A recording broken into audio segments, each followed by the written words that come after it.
I mean, the farm taught me so much about mental health and physical health and just like how to take care of myself, which is so funny because farms also like, they beat you up. Like it's hard. They teach you really good lessons along the way. We sat down with Lauren Rudersdorf, owner of Raleigh's Hillside Farm, to discuss her journey from a person who hardly ate a vegetable to an entrepreneur that built a CSA business with an abundance of them. Take notes as you hear how this lifelong learner seizes opportunities, activates her community, struggles through infertility, tunes into her body, finds balance, and pursues her dreams with passion. We are Gold Ivy, a health company dedicated to simplifying health and wellness. The industry is lacking the honest experience and grit required to overcome the struggle, and we're here to fill that gap. You decide what works for your daily life and how to transform our lessons into your gold. Join us on the fearless pursuit of self-discovery and growth. This is Ivy Unleashed, a Gold Ivy production.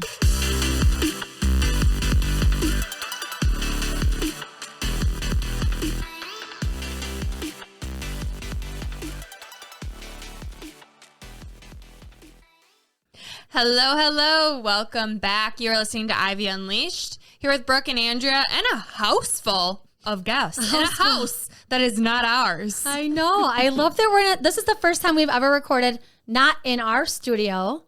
We were actually in the home of Lauren Rudersdorf. Welcome to Ivy Unleashed. Hi, guys. So jazzed to be here and have you here. I guess I'm where I always am, but I'm happy you're here. Yes. And we have a couple extra guests. We have three extra guests. Do you want to introduce who these And there could be up to 5 extra guests during the recording if the cats make an appearance. Oh, true. But hopefully they don't because you might have an allergy attack. Yeah, if I start viciously sneezing. We'll get through it. Yeah. We'll be fine. There are 2 pups on the couch because we are in my living room. We moved a lot of furniture, but it's working. It's working. So there are 2 dogs watching us skeptically, and there is a baby. There is a little child here with us that's due to join in a month, I think, when the episode comes out. Yes. Yeah, when we hear this, it'll be July 19th, and we'll know your due date. A little boy or a little girl in there. Yeah, so exciting. What do you think it is? It switches. Every month it switches. You don't even care, do you? Right now I don't think I care anymore. But in the beginning I was fully convinced it was a girl, then it was a boy, then it was a girl, and then it was a boy, and now I'm just don't know. I think it's a boy. Do you? Yeah. I'm carrying super low. So a lot of people do think boy. I think it's a girl, and I am literally always wrong. So it's probably a boy. Perfect. Well, that little boy or girl is going to be real busy on the farm because Lauren is a farmer. We have our first ever farmer on the podcast. Yeah, so excited to hear everything about you and your story and your farm. So let's just jump in. So can you tell our listeners who you are, a little bit about your story, and how you became a farmer? Yes. Oh my gosh. And it's a long and winding road. So interject if you need to. But yeah, so I'm Lauren Rudersdorf.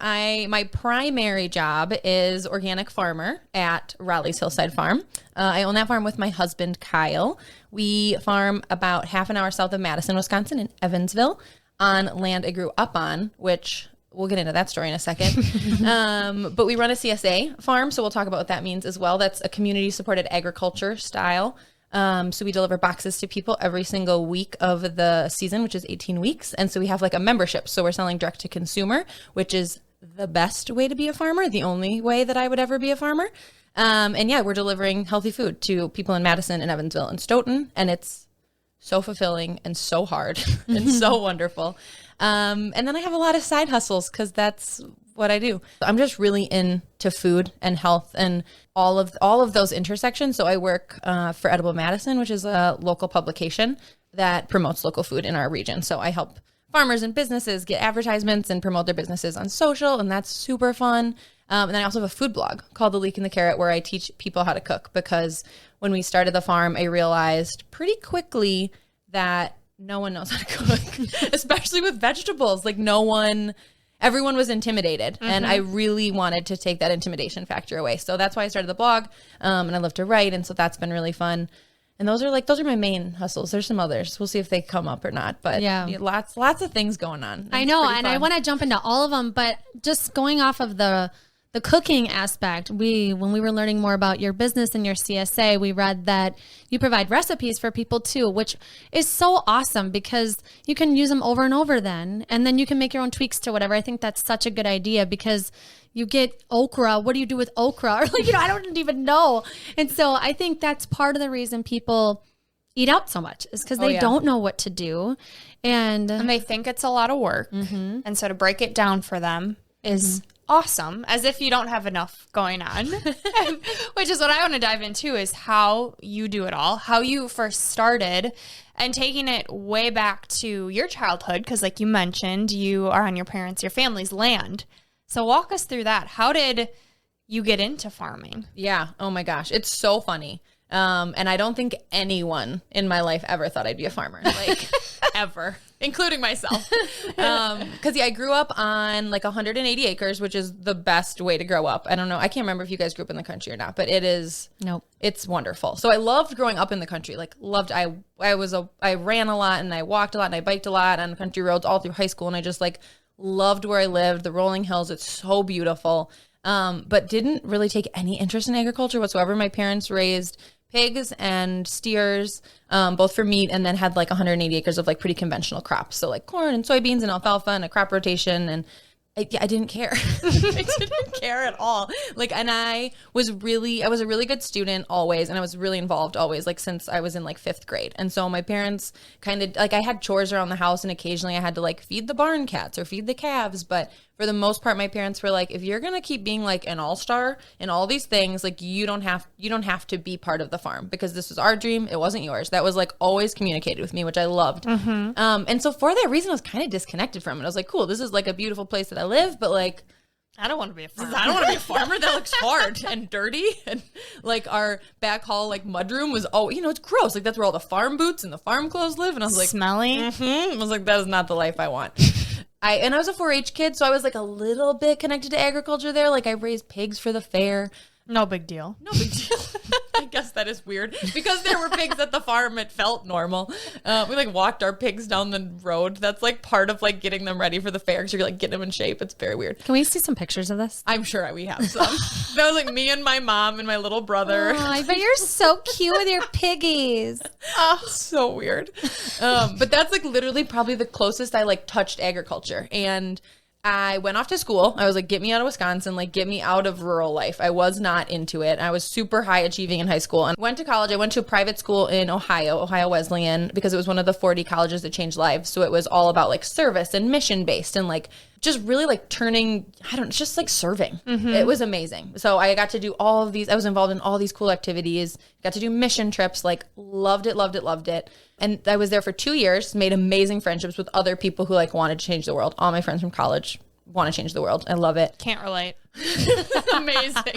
And when I met my husband, he was like, your friends are all like, they are doing it. Like people moved to Africa to like literally like changing the world. Like one worked at the Pentagon, like so freaking cool.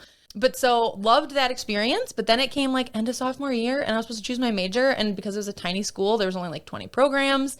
And I was like, this is not working for me. Like these are too broad and like, I don't want to go. I am okay with going to graduate school. I don't want to be locked in. Like, I don't know what the heck I'm going to do. And I was missing Wisconsin a ton. Like that's when I really started to connect with my roots, was when I left, which is funny because Ohio's not that different than Wisconsin. But I really was like, wow, I miss those rolling hills. There is something about Wisconsin and the rolling hills. It's so true. Beautiful. There can be lots of land. Like Minnesota's a lot of land and it's pretty at the lakes. There is something coming. Like I'm from Southwest Wisconsin and those rolling hills are just stunning. Even when you leave Minnesota, Ian said it last weekend, there's something about you enter into Wisconsin and you just know. Yeah, like it's a different feeling. Yeah. Oh, completely. And I missed it. So I was like, okay, I don't know what my major is. I miss home. I'm going to take a year off. And I don't know, like, and I was paying my own way through college. So I was like, if I don't know what I'm doing, I'm not going to pay a bill. And so I decided to move back home and work for a year and volunteer a ton and just kind of like get my feet wet. So I pretty quickly learned after moving home that I could not live at home. I was like, once you live on your own, you can't go back. So I ended up moving to Madison. And I just worked at a restaurant and then literally volunteered at like, I don't even know. So I like found all of these nonprofit like opportunities and just kind of started networking and like trying things. Cause I was like, okay, if I don't know what I want, like this is probably the best way to figure it out. In that year, I met my now husband, Kyle. We worked together at the restaurant that I was working at in Madison. Famous Dave's. Famous Dave's. Shout out. Cool. We always hide that part of our story. Now that we're like organic vegetable farmers. Oh, shoot. Way to call it out. Now I think it's on my blog somewhere. So it was really interesting. He was in school at UW. He was studying soil science. He wanted to do something for the environment. He wasn't sure what, but he like wanted to use his like nerdy chemistry soil knowledge to like remediate the land and like make the land better and improve the soil, improve the world too. And I was like, okay, I'm like into this. And I was living on my own for the first time and like wanting to like cook and like show off for my like new partner. And so I was going to the Dane County Farmers Market and like a lot of my friends were into food. And so I was like learning to cook, talking about these environmental issues with my partner, just having so much fun. And like during that year, I was like, okay, I'm like on to something. There's something going on here. It was so interesting because I never really like enjoyed food prior to that year. I was an obsessive dieter from the time I was like 12 years old, so restrictive, like was buying everything processed because then I could count the calories because they had the label. So I was like, okay, like at least I can track it. And then when food wasn't trackable, it was like really scary for me. And there was something about meeting Kyle who just like loved me as I was. And I was like, I want to like figure out how to like go on dates with him and not be obsessive about what I'm eating. And so this whole like journey with food starting unfolding while I'm talking to my husband about like changing, like reversing climate change and all these things. And somewhere in that, I learned about CSA and I learned about organic vegetable production and I learned about farming that didn't have to be how my parents were farming, which was like the way everybody thinks the farming has to be. Like raising some livestock, raising some crops, making no money, doing it conventional, like just selling your stuff to market at whatever the market dictates. I was like, that's garbage. Like that is so not empowering for farmers. And all of a sudden I started learning about like these farmers market farmers who are like making a living, like feeding people real food. And I was like, this is what I was missing. And I transferred to UW-Madison because they had programs in agriculture. The school I was going to before that I was thinking about going back to did not have programs in agriculture. So I was like, okay, I'm supposed to stay in Madison. I'm in love. Like there's things I can study here that I'm really into. And then we started like plotting our future farm during my senior year of college, and Kyle had just graduated, and we kind of decided we wanted to try it because we learned about CSA. It's we can talk about what that means later, but essentially you're selling direct to consumer and the consumer is taking on the risk with you of if there's good conditions or bad conditions, if there's a drought, if there's hail, if there's whatever, like they're invested in your season.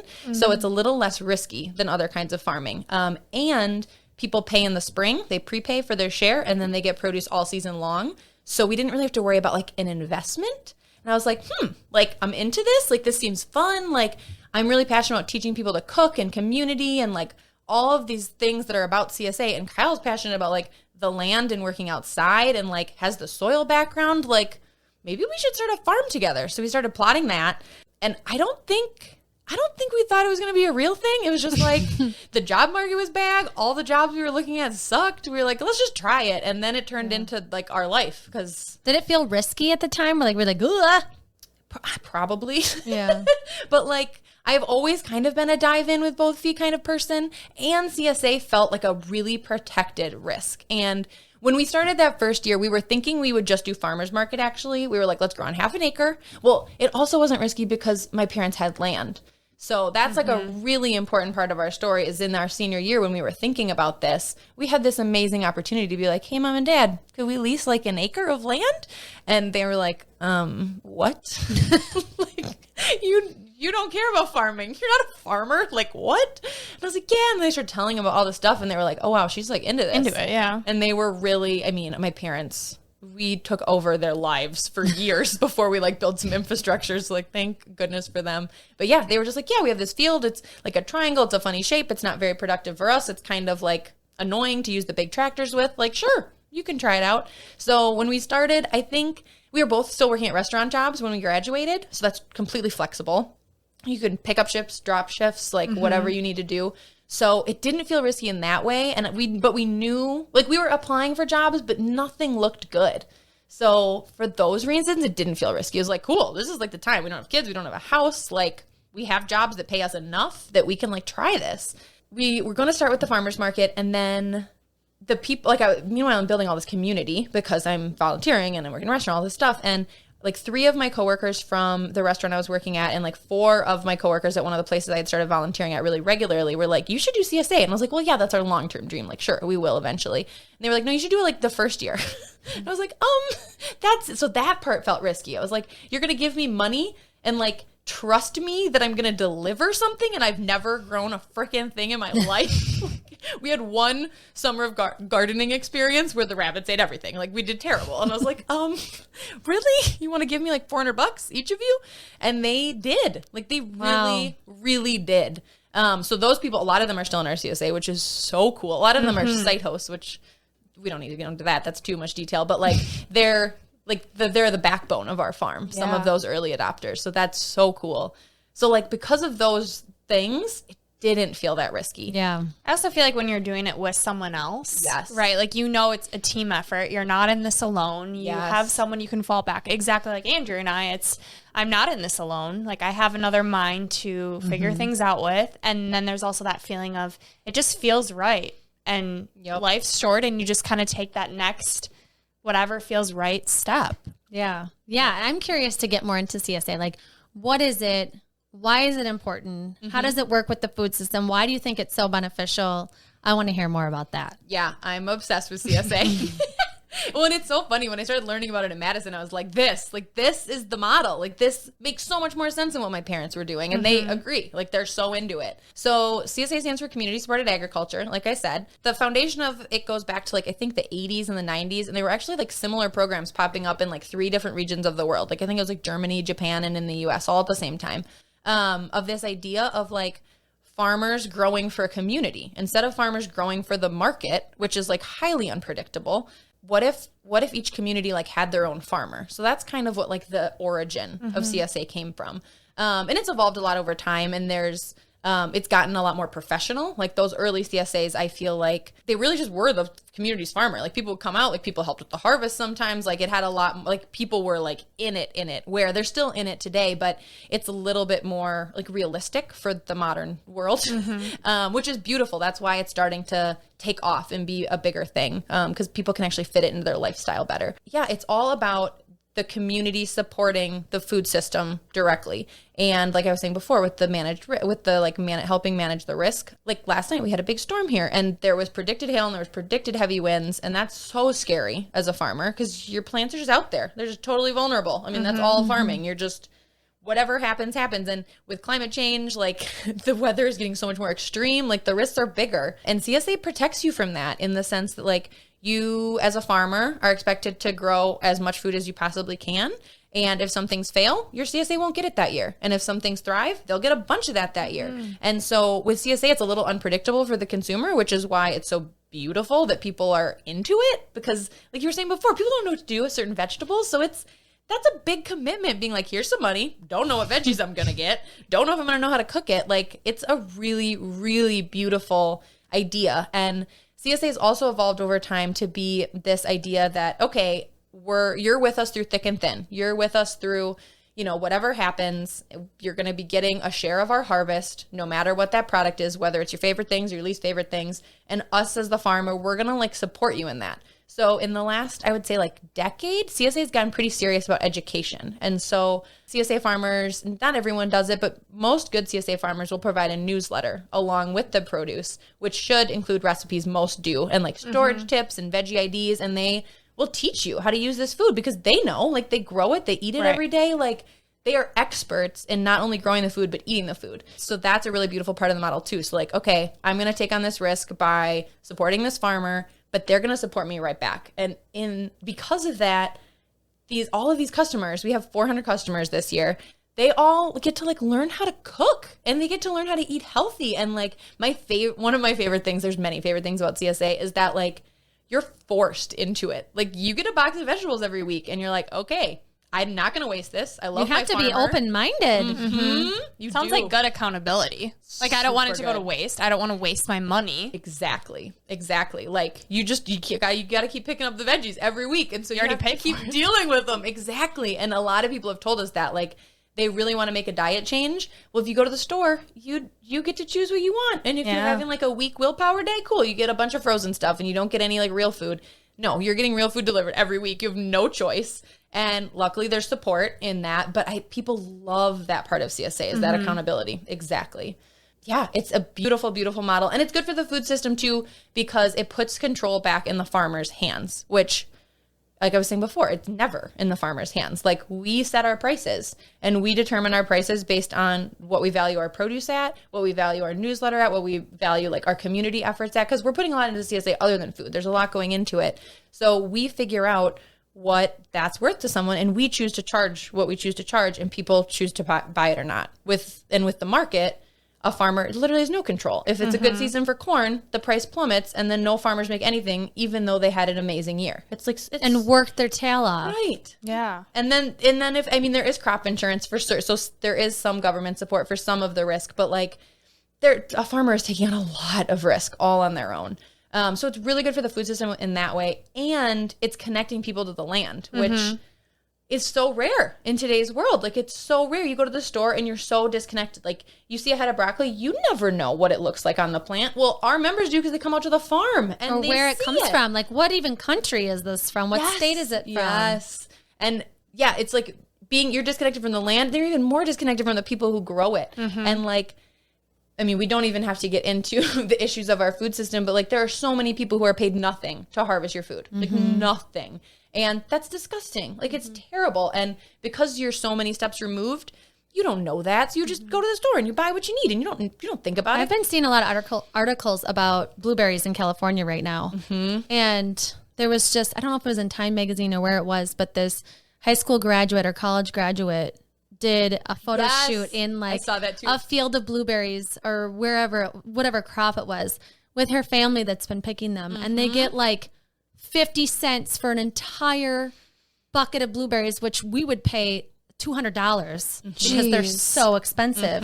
And they're not getting paid for their labor at all. Yeah. And there's no protections either, especially in certain states that are more agricultural. Like, I mean, so people don't know this, but the minimum wage in Wisconsin is whatever it is, $7.75 or something. The minimum wage for ag workers is like $3 to $4 lower. It's Why? crazy. Why? I don't know. Like, because it's one of the ways the food system's broken. Like, I don't understand. I mean, they have to live. Like, how are they supposed to live off that? People are living off of them and their work. Yep. Oh, that's heartbreaking. And so it's cool too that like, we've never done this, but we've thought about doing it. Like, we could literally say one year, like, okay, we're going to raise our CSA prices by $25, all of our shares by $25, because, our crew has been with us 3 years and we want to give them health care. Like, we could literally like, because we have a direct relationship with our customers, we're empowered to be able to do that, because the margins are small and the risk is high. And so I get it. Like, I get that you pay people very little in those situations because you're worried about just like making it as a business owner. But at the same time, you have to be able to like treat people well. So being part of a CSA, you understand what your farmers' ethics are. So that's what's so cool too, is that the best CSAs are really transparent. So you understand like if they value their employees, how they treat their employees, like how they're handling certain situations. Like, you get to learn so much about the food system at the ground level. It's amazing. So managing it at a steady pace that feels realistic for you and Kyle, I'm wondering how you decided to leave your job full-time and really dive in, and what that looked like as you were entering the farm full-time to still listen to your body and go at a pace that was manageable. Because, a lot of people, they start something new, they dive in, they don't want to get burned out, but the way that they're going, they're grinding. So what did that process look like? How did you check in with yourself and stay kind of steady? Yeah, I didn't check in with myself. I burnt myself the hell out. So bad. You live and you learn, right? You live and you learn. And it was challenging too. So the nonprofit I was volunteering at this collection of nonprofits in college. One of them turned into like a kind of hourly position, and then eventually I replaced the office manager. And so that job grew really organically, and I really was enjoying it. And because we were building the business, and I was learning QuickBooks, I was learning all these like office-y business skills at the nonprofit. I was like, this is a good fit, and it's like an office job, so I get to sit and rest my body. Like, that just kind of evolved on its own. And so all of a sudden I found myself in this job that I was like, this actually like fits with farming so well. So that's where I like didn't really see it coming that I was going to get so burnt out, because it felt like a really good match. But then over time, like you stay in a position for 5, 6, 7 years, your responsibilities grow. And like your responsibilities grow, your role grows. And it got to be extremely unmanageable because I was essentially like the executive director's right-hand woman, like running many parts of the organization and running our business. And it was way too much. And because I'm such a passionate person, and because it was an environmental nonprofit law center who like essentially sues the government to like protect environmental rights, like such a badass organization, like so passionate about that and so passionate about the CSA. And so I was like, I'll be fine. Like I'm doing like 2 dream jobs at once. This is like the dream. This is amazing. And they paid me well. And it really complemented the farm in those early years. And they were totally flexible because they got agriculture, they got CSA. So they were really like, they let me do reduced hours in summer and more hours in winter. I was like, this is totally working. And then I still like remember the moment I decided I wanted to leave. My husband and I, like maybe years 4 through 7 of the CSA, we had these annual business retreats because that's when like the growth was getting pretty crazy and we were deciding to take on debt for the first time. We were like, we need to like check in a more substantial way about like what we're doing and if we're aligned and all of that.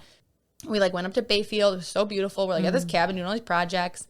And my husband's like a really quiet guy who like doesn't share his needs, and then all of a sudden, because he's like thinking about his stuff all the time. I'm a verbal processor, so I'm constantly assessing my needs with him, and all of a sudden he's just like, I need to quit my job. And I'm like, what? I did like what?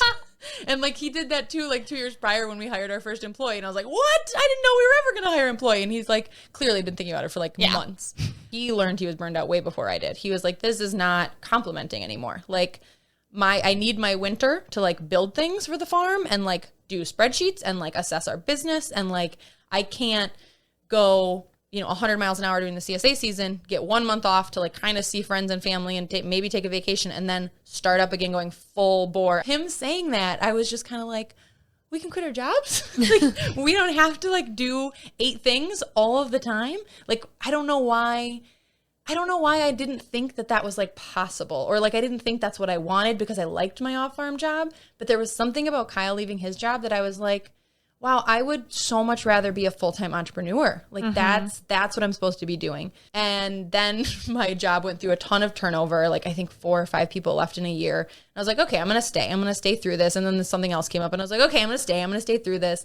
And I started getting terrible anxiety, terrible insomnia.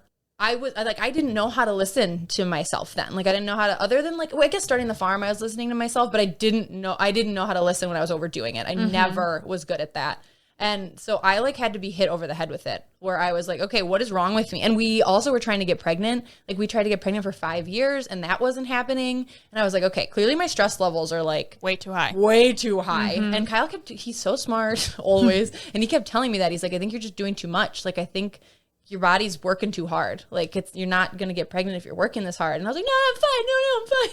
And then, like, I think my last year of work, my insomnia was terrible. And my like racing brain and my racing heart during that year, like was awful. And our marriage started to suffer because of infertility problems. And because I was I was kind of mean that year. Like none of my relationships were very good because I had no time for anyone. When you didn't feel good, you didn't really know it, but your body is trying to tell you something. Yep. Totally ignoring it. And so, ultimately I didn't have a process. My body just like scolded me. It was like, come on, listen to me. Like, it was screaming. So I had to listen. And so I finally left my job in March of last year, which was so weird because then COVID hit like a week later and I was like, oh my God, what is going to happen? Well, people still need to eat. So that's true. Good. Yeah. So how long after you quit your job and got back to a normal, healthy, emotional, mental relationship with yourself did you become pregnant? Like 6 months. Yeah. Which is so not surprising. And it's funny too, because I didn't get pregnant during that farming season. And part of me wondered, like, part of me quitting my job was to get pregnant. Like, part of it was like, okay, if it's really the stress thing, I'm not quitting the farm. I'm not like that was on the table for a while. And I was like, no, like, I'm not ready. Like, if I have to choose one dream, the farm is staying and the other job is leaving. And so one of my like goals with leaving was getting pregnant, which is a ridiculous goal because you have no control. But then the season ramped up, and the season I was not as burnt out last summer, but it's still a pretty chaotic time. And then like literally as soon as the season started to slow down, we got pregnant. So it worked how it was supposed to, I think. It's a long time though, Lauren. It's a long time. I can't even imagine. And I just feel so bad for both of you going through that. I could cry for you. That's so long. And I am curious just to dive into that a little bit of how you navigate that as a couple when you have so many things going on, a household, businesses, infertility. I mean, infertility alone ruins marriages. I think it's like 80%. It's something wild. Yeah. It doesn't surprise me. How did you guys get through that? We did do therapy, which was, I mean, again, I like have to be hit over the head with things sometimes. So we took probably a little too long to do therapy. But that helped immensely. Quitting my job helped immensely. I mean, Kyle's a rock. He's always been my rock. So that was really, really important and helpful. Like he always believed. I don't know how. He just like has stupid beliefs sometimes. He's just like, it's going to happen. Someone's gotta. It's true. And it's funny because it's often me. But with that, I got to the point where I think most women do, where you're like, my body sucks. My body's not going to do this. This isn't possible. Like, oh my God, we had this moment like a couple weeks ago where I was like, my uterus is doing this. Because for like years, you're like, what's wrong? Like, that's the part of your body that's failing. You're like, okay, what is going wrong? Because all of the tests came back normal. So it's like, okay, just what's not working? But Kyle just always believed, and that helped me so much. But I mean, yeah, it was hard. I don't know how we got through. We got through it with like the mental health issues that I went through like scrambling. And I mean, what's really interesting about infertility that I don't think they talk about is like the way that it just fucks with you psychologically. Like it's crazy the doubts that I had about myself, about my marriage, about us as like humans who were fit to have children. Like I thought everything was a sign. I thought it was for a reason. It was terrible. It was terrible. And then that starts to like eat you alive, and then your friends are getting pregnant. And like, so I mean, we talked a lot. I think we've always been really good, open communicators. So that helped. But I mean, there were horrible moments. And we started doing therapy, I don't know, probably because it took 5 years, but the first 2 years were pretty chill. Like it took my parents a long time. So we were like, okay, we'll just like remove the goalie situation and like, hopefully it happens. Remove the goalie. But we weren't tracking. We weren't like taking it seriously. So those 2 years were like not a surprise. For some reason we both just like assumed. And then the 2 years we were actively trying was like heartbreaking, really hard. And so I think maybe after like a year of the heartbreaking trying is when we did therapy. And it was so funny how much we'd never even talked about infertility in therapy. It's like we had to work through how we had to work through like my doubts and my fears and my insecurities. And like, because again, this whole time, Kyle's just like, it's going to happen. Everything's fine. Like just totally stable. And I'm like a freaking wreck. So therapy helped us a ton. Communication helped us a ton. I think those were the main things. And then by the final year, so when we finally did get pregnant in October, we started to strategize, like what our other options were. That took me a long time to get around the idea of like, oh, we like might have to do IVF, or we might have to adopt, or we might have like whatever. But once we started like talking strategies, that did help too, because it's like, okay, we do have options. Like they suck, but we have options. And then we didn't need to do them somehow, which is like magic. Something else I keep thinking about is so much of your story has to do with your body. You know, your job requires your body. It requires your energy. It requires you to get dirty and get your hands in the earth. Getting pregnant requires you to consider if something's wrong with you, and the mental toll that takes. Like, you got to fuel yourself. And so how do you keep up physically with this demanding job and being pregnant, and then even up to this point of trying to get pregnant and just the energy side hustle? Yeah. How do you keep up with the energy that all of that takes? Yeah, that's a great question. And I think being a farmer like teaches you how to be healthy faster than anything. Like, because your body is your tool. Like, and if you're not taking care of your body, you're not going to make it. Which like Kyle started going to the chiropractor and doing yoga this past winter. And I was like, yes, like your body is going to break. Like you got to take care of yourself. Yeah. And so I learned that lesson pretty early on in farming, where it's just like, I didn't have a very strong core. I was never, so even though I was like this obsessive dieter exerciser, it was never about wellness, like ever. It was all about body image. So like I wasn't doing core workouts. I wasn't like doing anything balanced. I wasn't cross training. So of course, as a runner, I injured myself because I wasn't like doing any of the proper things. Like I was always just like, go, never listening, never paying attention. And then I hurt my back a few times at the farm. Not super bad, but I wouldn't be able to work or work out for like a couple weeks. And that was like my hell at the time. Like if I'm not like working out became my mental health and like my meditation and my like the way that I coped with things. And I was like, oh my gosh, if I can't work out, I'm going to lose my mind and I can't do my literal job. Like this is terrible. So that happened a couple times early on. And you learn that like, okay, you do planks because otherwise you're going to throw your back out doing all this bending and twisting. And like, I just learned through mistakes really. And like farming in really hard conditions, that's when I learned about hydration because I was also never someone who like took that seriously. Like, and I don't know why, but I was just like, oh, like you don't need water, you're fine. And then you try to get through a 100-degree day and Kyle's doing fine because he drank like 7 gallons of water and I'm sweating, I'm dying. And then I realized like, oh, I bet if I drink more water, I'd handle it better. And now I can get through the heat, no problem. I think over the years, again, being hit over the head with it, I learned to listen to my body and I learned like what my body actually needed for fuel. And like, you learn to, and even eating, like you can't have a restrictive diet when you're farming, like you're using your body. You need to fuel your body. So you start to learn like, okay, I need to put like protein and like, I need to put protein into my body. I need calorie dense foods, I need calorie dense snacks, but I don't want them to be junk food. Like I need the things that are going to sustain me for the day. So I think the farm taught me so much about mental health and physical health and just like how to take care of myself, which is so funny because farms also like, they beat you up. Like it's hard, but like they teach you really good lessons along the way. That's beautiful. So obviously taking care of yourself, listening to your body requires these healthy habits that we preach day in and day out. So I'm wondering what that looks like for you, right? How you have this discipline when you're going 100 miles per hour, doing all of these things. Yeah, you have to take care of yourself and fuel your body and learn how to take care of it. But what is the kind of that discipline and the habits behind that that help to keep you going? Yeah. I think just making it manageable, not being obsessive, which I'm not good at. Like I'm always like, oh, I'm going to start a new routine. And I'm going to do it every single day. And then I bail because that's impossible. And so learning to be more manageable with myself. So like I didn't get into a yoga routine until COVID, which is so funny. And it's because I couldn't see one of my best friends. So we started doing virtual yoga. And I am so grateful for that because like, who knows, maybe that was the key to getting pregnant. Like I've been doing yoga so religiously the last year and a half and it has helped me so much. But so I try to do yoga every morning. What does it help you with? What have you noticed?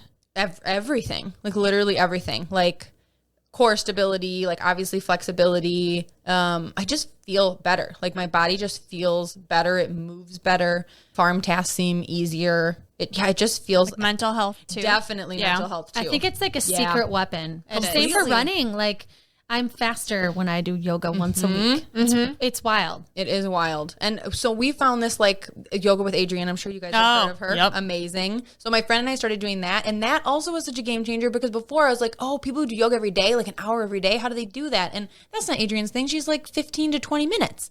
And so we did some of those 30-day challenges. And I was just really kind with myself about like, if it takes me 50 days to do a 30-day yoga challenge, who cares? Like I still did yoga 30 times in 50 days. That's amazing. And so that's kind of how I finally started. And I really learned in the last 2 years, like, oh, you don't have to be perfect. Like you can do things you don't have to show up perfectly every minute to count, to do it. Yeah. You don't have to not, like if you show up imperfectly, you can keep going. Like that's okay. It's still showing up. It's still showing up. So that, I don't know where I learned that lesson, but that helped me so much. And so we did yoga like probably 5 to 6 times a week in the winter. And then the season starts and it gets crazy. And so you're gentle with yourself. I think farming teaches you that too, because it has these high highs and low lows with like workflow that you just, okay, that's a winter project. Like that, like even keeping our house clean, like we clean our house pretty religiously in the winter and then maybe only every 2 weeks in the summer and it's fine. Like there's more clutter in the summer and that's fine. And like, so again, the farm is just like such a good teacher because you can't do anything about it. Like you're too busy. You're like too laser focused on this thing that you're doing to take care of all of your habits. Or exhausted. And exhausted. To even care about sounds like exactly. Yeah, it sounds like you ditched the all or nothing mentality and so also learned how to give yourself grace. Yes. Can I remind you that when this baby comes out and you are healing, that your house can be a mess even when you have visitors? Let it be. Yeah. Nobody cares. And also when they come in, they can help clean it up. Yeah. That's my classes tell me that we're taking this birth class and they're like, all guests get a job. They enter the door and they get a job. That's God, it. I gotta get pregnant. And people want to help you. So They do. let them. Yeah.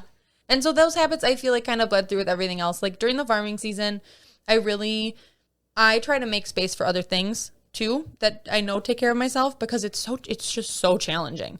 So it's not so much like having the drive to fit it in as much as like you realize you need it. Like you need it because it's your balance. So even this year I'm not running or biking just because of being pregnant. I like already am so tired.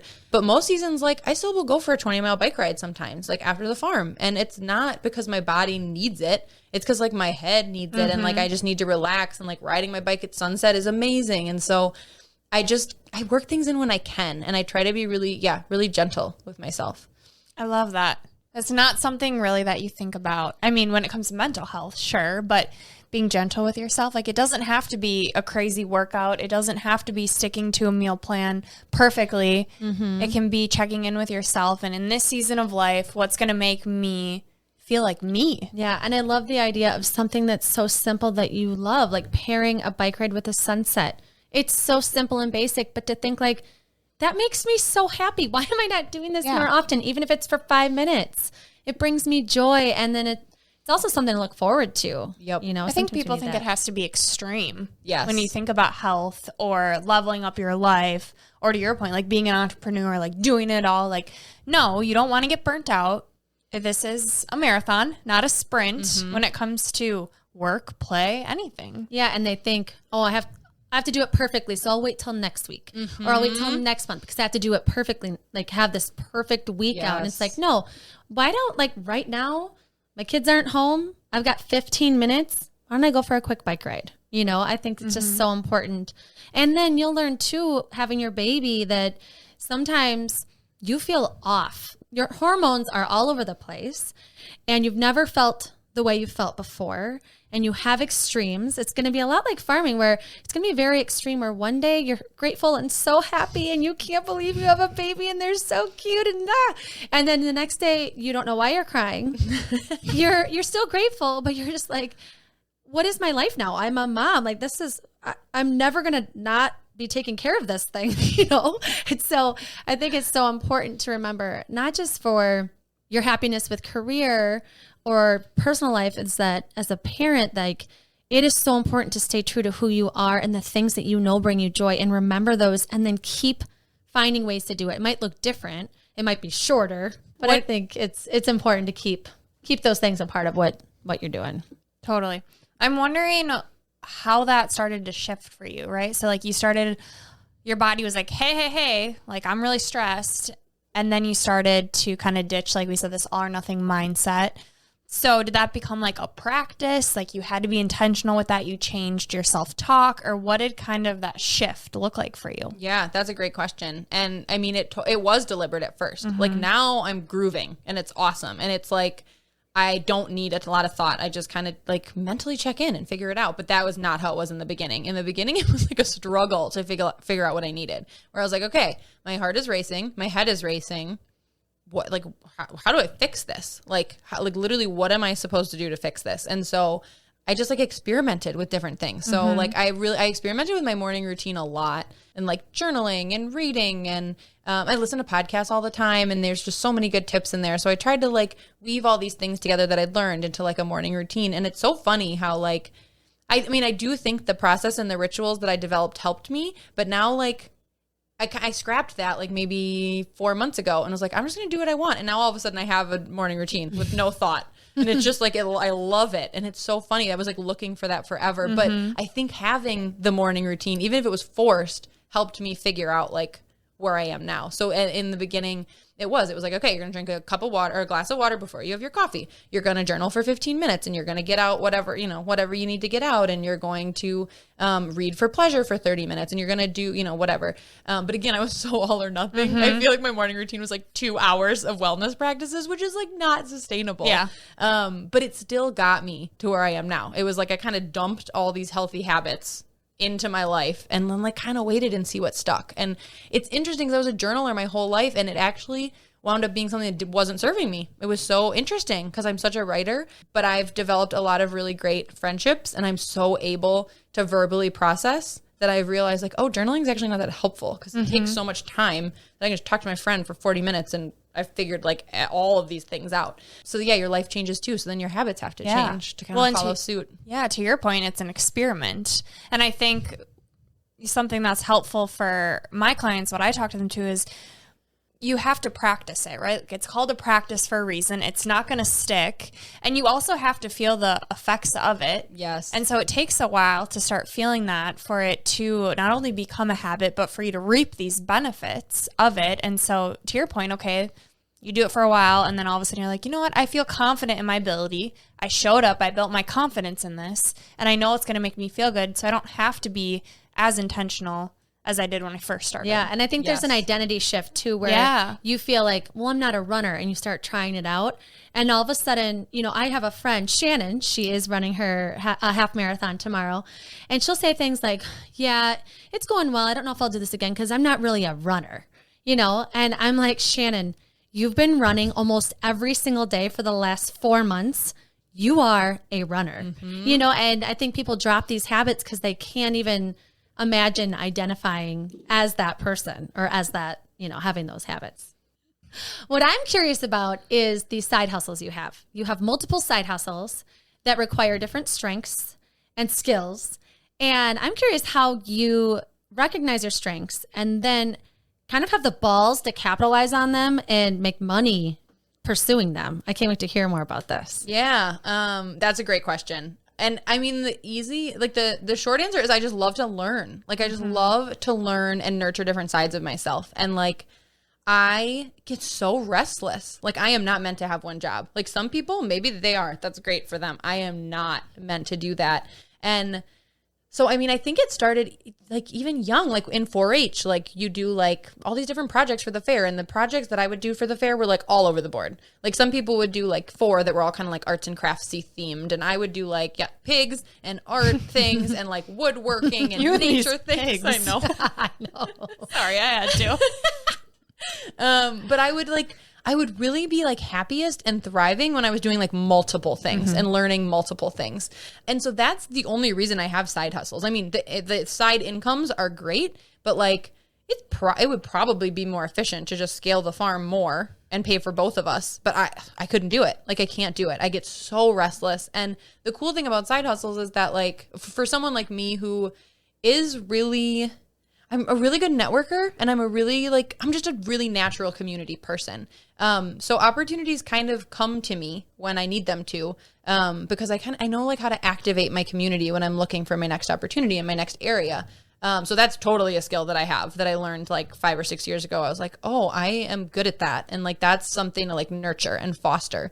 What's so cool about side hustles is that like, if I want to try on a skill for a few years and learn a skill for a few years, like I've kind of been able to do that. So like first it was the nonprofit job where I was like, I want to learn how to like manage a business. Like I want to learn how to do QuickBooks. I want to learn how to file things. Like I want to learn how to like be an organized like business owner.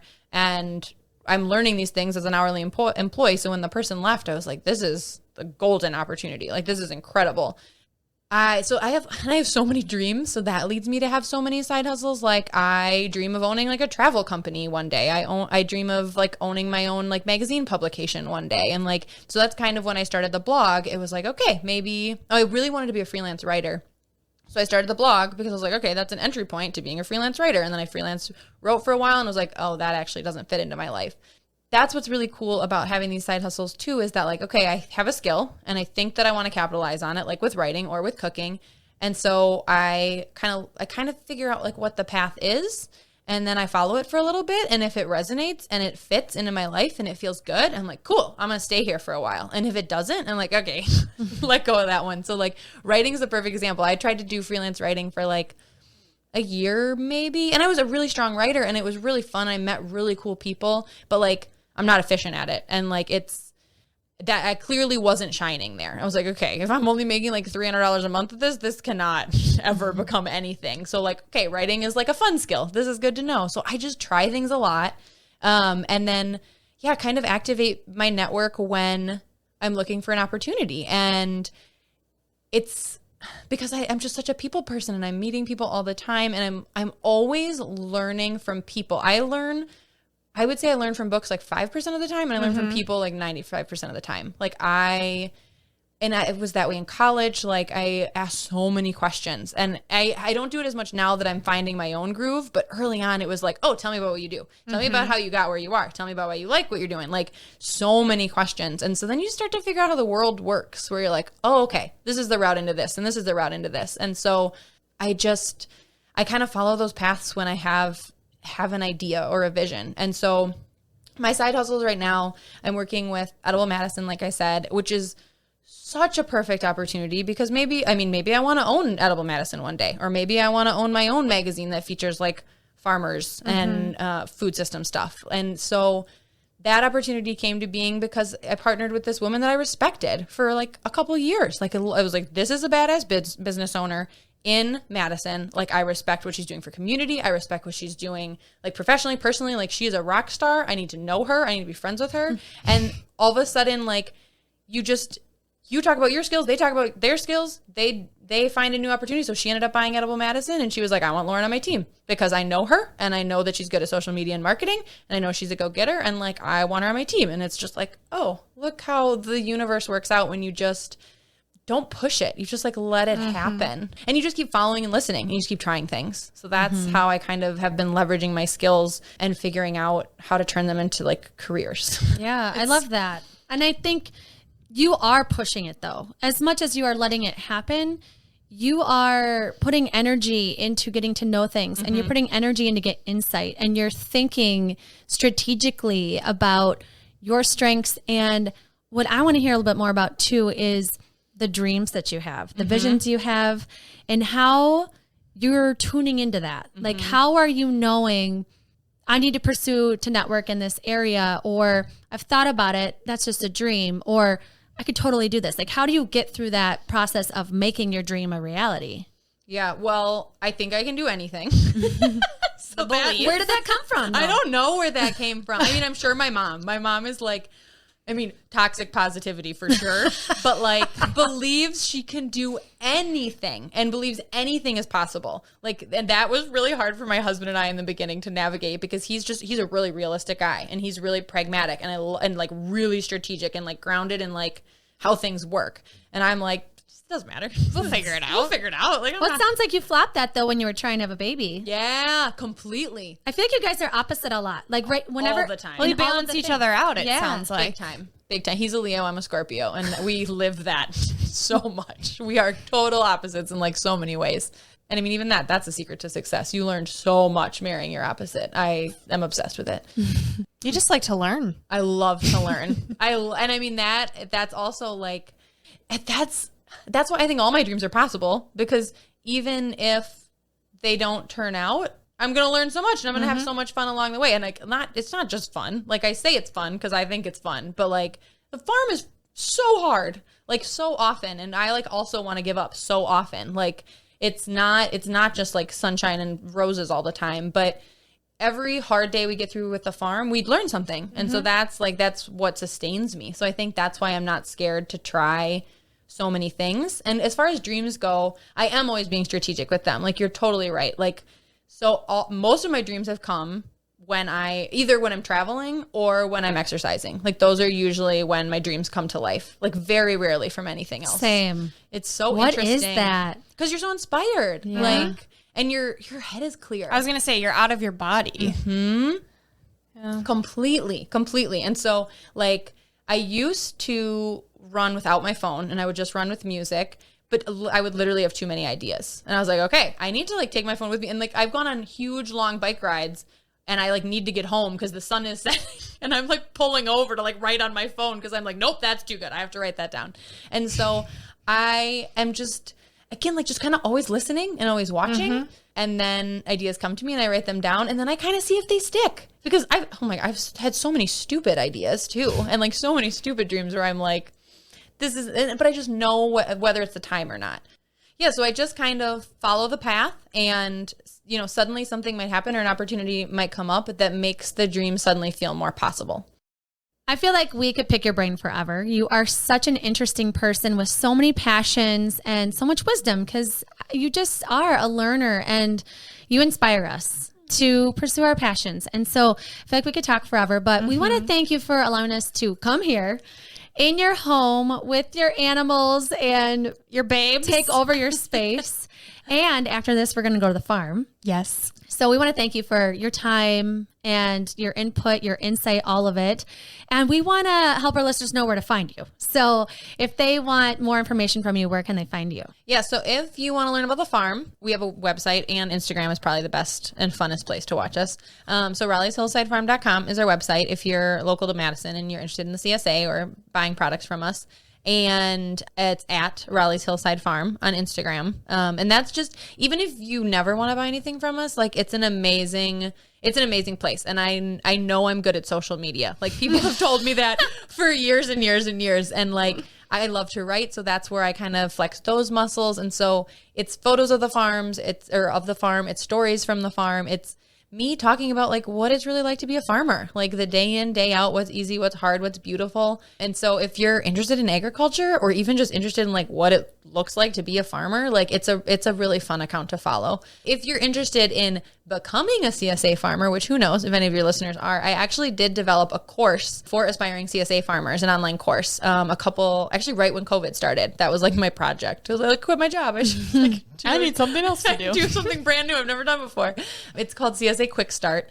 And you can totally just like go to my website and email me if you're interested in that. Cause that's a very specific thing that someone might be interested in. And if you want to follow my blog, that is The Leek and the Carrot, all spelled out.com, theleekandthecarrot.com. And my blog focuses on recipes that are predominantly made with vegetables, with produce, with in-season produce. So if you're just looking to learn more about cooking with veggies, it's a great resource. Like tons of salads, tons of, and there's a lot of like Midwest flair too, like pot pie casseroles, like things like that. Not a ton of those, but there's a few because I know those really resonate with my members when they're like, I'm not ready to eat salad every day, but I want to eat produce every day. So if you're looking to cook with more produce, definitely check out my blog. My blog has an Instagram as well. It's at The Leek and the Carrot, again, all spelled out. And that's where I kind of document my personal life too. So there's more stories about marriage and love and travel and dreams and all of that. Yes, and we will link all of that great stuff in our blog. Sweet. So check goldivyhealthco.com/blog for all the information. And now it's time for our 3 gold stars. All right, Lauren, take it away. All right, so my first gold star is related to my infertility journey and farming journey also. It's just a reminder that you can get through anything. Like, ask for help, lean on community, don't feel like you need to do those things on your own. Life is full of challenges and hard things, especially when you're pursuing your dreams, and just know that it's okay that it's hard, and know that it's okay to ask for help and lean on people in those moments, because that's how I was able to survive so many challenging things. My second gold star is don't let fear of being perfect stop you from living your dreams. That is like my mantra. That has always been my mantra. Like, you don't need to wait until you're an expert. You don't need to wait until you're going to show up perfectly, because you're never going to show up perfectly. Like, it's okay to dive in and just figure it out as you go. Like, maybe don't quit your job and start like a brand new terrifying thing with no experience like I did, because I was able to do that right out of college. But like, you also don't have to show up with like an immaculate business plan and an immaculate whatever. Like, you can start small and you can start imperfectly. And if you really want to start something, like, just go for it. And my third gold star is related to food, because I've learned so much about food and health on my journey of becoming a farmer. I want people to know that it's not hard to cook with produce, and it's not hard to cook healthy. Like, so many people think cooking has to be like this, I don't know, picture perfect thing. And like, they struggle to get started because they think it's not going to be good enough, or it's going to be too challenging. Like, my biggest piece of advice is to find like one blog or one cookbook and follow it for a year. You don't need to exclusively cook from it, but like, if there's like a really awesome vegan blog or a really great blog that's all about cooking with produce, or whatever your goal is around food, like, find a blog or a cookbook and just really cook from it consistently for a year, and you will be amazed how much you learn. Because that's how I learned to cook, is like, I took one blog and I made a ton of recipes from it, and you start to learn like, oh, they keep doing the same, they keep using the same ingredients, they keep doing the same style of cooking, and all of a sudden you realize like, oh, cooking has a formula. Like, it does not need to be hard. There's there's some magic when you learn from one person for an extended period of time. Love that. All right, great. And now it's time for Unleashing Ivy. Are you ready? Yep. All right. How do you stay passionate about your interests instead of viewing it as work? Yeah, I mean, I alluded to this during the show, but I am always like recreating my reality. And that's how I am able to stay passionate. Like when something doesn't feel right, I drop it. Like freelance writing, I love writing, but that didn't work for me. So I dropped it. And that's why I have a million careers. So like if it feels good to dabble and try a bunch of things, because that's what you're passionate about, like I just listen and keep going, and it works. Yeah, life is too short to not do it. Sets you on fire. Yes. Could not agree with that more. Next, Lauren, how do you manage 72,000 tasks a day?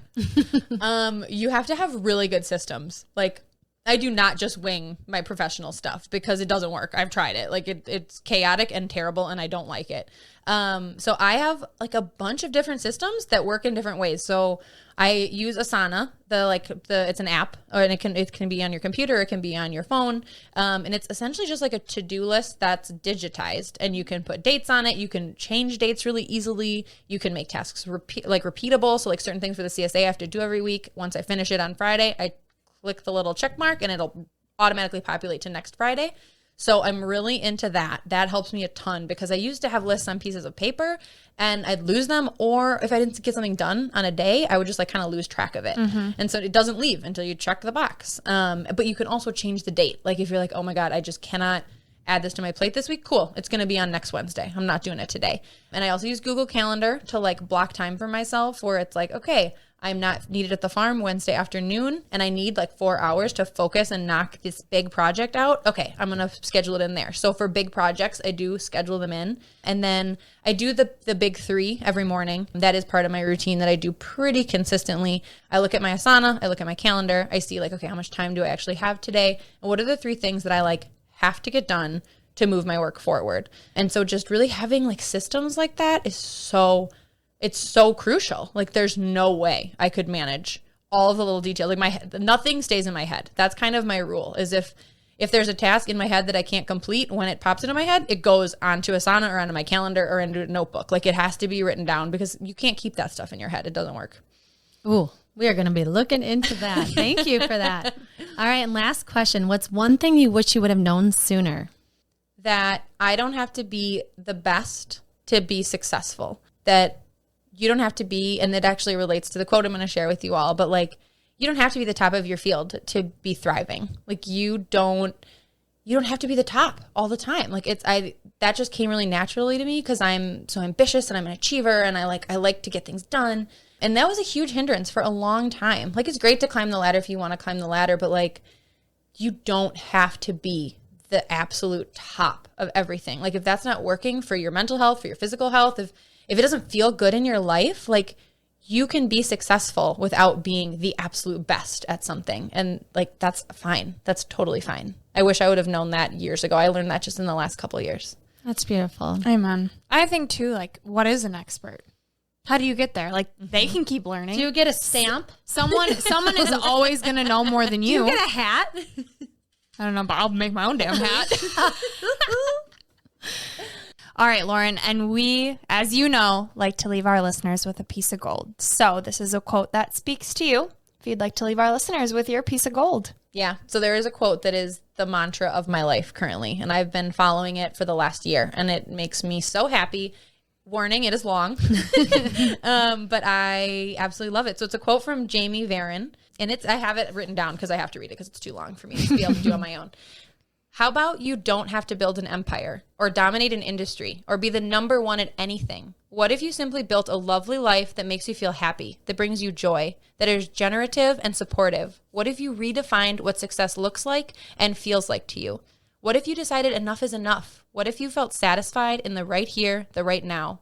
What if you realized your life is likely a lot closer to your ideal than you ever thought? What if changing the filter in which you view your life makes everything that much more vibrant? How much open, empty space would be left for joy if you stopped thinking you needed to earn it? How much time could you spend in the actual living of your life if you let go of striving for more? How much more beautiful would this moment right here become for you? This is Gold Ivy signing off. Listen to your truth and go chase your gold.